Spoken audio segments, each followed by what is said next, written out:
रामपायली मेले की खत्म होती भव्यता का जिम्मेदार कौन? आपको बता दें साथियों कि कार्तिक पूर्णिमा को टिप्पू उत्सव के साथ ही मध्य प्रदेश राज्य के बालाघाट जिले की धर्मनगरी रामपायली का बालाजी मेला प्रारंभ हो जाता है, जहां बीते समय में पूर्व कैबिनेट मंत्री प्रदीप जायसवाल के प्रयासों से यह मेला सांस्कृतिक विभाग में भी अपनी जगह बना चुका है। कोरोना काल से लेकर अब तक मेले में कई तरह के उतार चढ़ाव देखे गए। प्राप्त जानकारी के अनुसार मेला ग्रामीण मेला समिति और जनपद पंचायत द्वारा बारी बारी से बीते समय में भरवाया गया है, जो कि परिस्थितियों पर निर्भर था। लेकिन वर्तमान समय में मेला पुनः जनपद पंचायत द्वारा संचालित किया जा रहा है, जहां आज तक के इतिहास की सबसे बड़ी बोली और नगद रकम जनपद पंचायत में जमा हुई है। ग्रामीण सिर्फ इतना चाहते हैं कि उनके ग्राम के मेले की भव्यता साल दर साल बढ़ती रहे, ना कि घटे।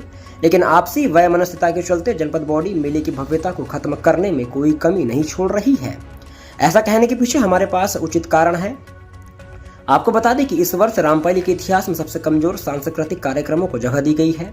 खबर के तीर न्यूज बिल्कुल इस बात को रखता है कि परंपराओं का पालन होना चाहिए, लेकिन बढ़ते समय के साथ परंपराओं में भव्यता की आवश्यकता होती है, जो इस वर्ष जनपद पंचायत और प्रशासन द्वारा खत्म की जा रही है।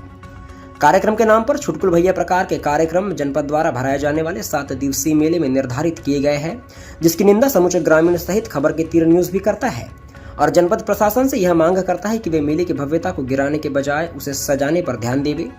उस दौर में जब पूर्व कैबिनेट मंत्री प्रदीप जायसवाल मंत्री हुआ करते थे, तब राष्ट्रीय स्तर के कार्यक्रम ग्राम रामपायली की जनता ने देखे और मेले की भव्यता को पाया है, जिसके बाद कभी नहीं सोचा गया था कि मेले की भव्यता में इस तरह की गिरावट सामने आएगी।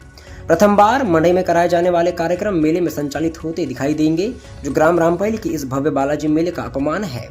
मेले में नीलामी से प्राप्त हुई नगद रकम मेले की भव्यता को बढ़ाने, उसमें लगने वाली व्यवस्थाओं को सुचारू रूप से संपन्न कराने के लिए होती है। उसके बाद बचे धन का कहीं और उपयोग किया जा सकता है, लेकिन जनपद और प्रशासन दोनों ही प्राथमिकताओं को भूलकर सिर्फ परंपराओं को बोझ समझकर ढोने का कार्य कर रहे हैं।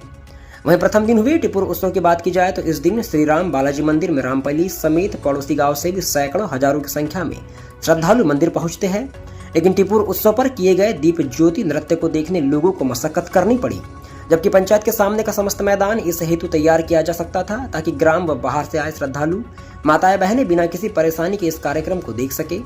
खबर के तीर न्यूज इसलिए यह बात कर रहा है क्योंकि यह नृत्य मंदिर प्रांगण के सामने एक निश्चित दायरे में हुआ है, लेकिन जनपद और प्रशासन की लापरवाही साफ समझ में आई, जहां मैदान के बीच में कार और बाइक का जमावड़ा देखा गया, जिस वजह से माताओं बहनों सहित श्रद्धालुओं को समस्याओं का सामना करना पड़ा। अगर जनपद तल्लीनता के साथ मेले को करवाने पर ध्यान देती तो सबसे पहले इस प्रकार की छोटी व्यवस्थाओं पर ध्यान दिया जाना था। इस प्रकार घटित हुई स्थिति ने जनपद और प्रशासन के मेले के प्रति उदासीन रवैये को उजागर किया है, जिसकी खबर की तीर न्यूज कड़ी निंदा करता है। इस संबंध में हमने ग्राम के गणमान्य नागरिकों युवाओं से बात की, जहां उन्होंने खत्म होती मेले की भव्यता हेतु जनपद पंचायत को जिम्मेदार ठहराया है। हमसे वार्ता के दौरान ग्राम के वार्ड नंबर 4 के पंच श्री पवन राउत ने कहा कि निश्चित ही जनपद द्वारा मेले की भव्यता खत्म की जा रही है, या कहा जा सकता है कि मेले का गला घोटा जा रहा है।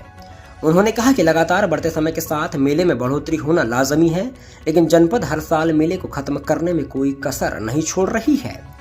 वहीं आगे हमसे वार्ता के दौरान मुस्लिम कमेटी के सदस्य मोहम्मद हारून अली ने बताया कि मैं बीते कई समय से रामपायली मेले में सक्रिय रूप से भूमिका निभा रहा हूं, लेकिन इस वर्ष जनपद द्वारा अत्यधिक उदासीन रवैया देखने में आया है। जनपद के आपसी झगड़ों का प्रभाव मेले पर देखने को मिल रहा है, जहां निश्चित ही मेले की भव्यता में कमी पाई जा रही है। वहीं आगे हमसे ग्राम के युवा चेहरे सोहेल खान ने बात की, जहां उन्होंने बताया कि मेले से लगे प्रांगण से ही उनकी दुकान है, जहां वे बीते कई साल से मेले को देख रहे हैं, लेकिन इस वर्ष जनपद द्वारा बनाई गई रूपरेखा काफी कमजोर समझ में आती है।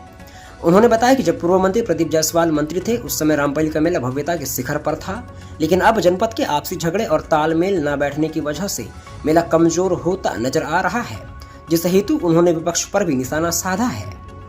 वहीं हमसे वार्ता के दौरान बलराम होटल के संचालक श्री प्रशांत सिंह बैस ने बताया कि एक व्यापारी होने के नाते वे मेले की बारीकियों से परिचित है और हर साल भरने वाले मेले पर उनकी कड़ी नजर होती है। इस वर्ष मेले के इतिहास की सबसे बड़ी नीलामी राशि जनपद के खाते में पहुंची है, जिसके अनुसार मेले की भव्यता में 4 चांद लगने चाहिए थे, लेकिन ऐसी स्थिति दिखाई नहीं देती है। श्री बैस ने बताया कि जनपद नाम मात्र की सजावट मेले में करती है, जो कि सामान्य प्रतीत होती है। उन्होंने कहा कि मेला प्रवेश द्वार, मेला स्थल जाने का मार्ग, सांकेतिक चिन्ह और मेला मार्ग को मेले से पूर्व साफ किया जाना चाहिए, लेकिन जनपद द्वारा ऐसी किसी भी प्रकार की प्रक्रिया नहीं की गई, जो निश्चित ही रामपायली मेले के प्रति जनपद के उदासीन रवैये को उजागर करती है।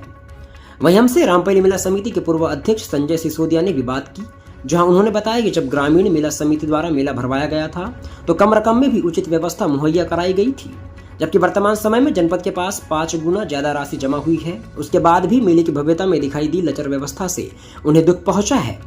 उन्होंने आगे कहा कि जनपद पहले से ही रामपली मेले के प्रति उदासीन दिखाई देती है और हर साल आने वाले साल में मेले को भव्य भरवाने की बात करती है, लेकिन ऐसा कुछ देखा नहीं जाता है। वे मेले की भव्यता में आ रही गिरावट के पीछे जनपद पंचायत को ही जिम्मेदार मानते हैं।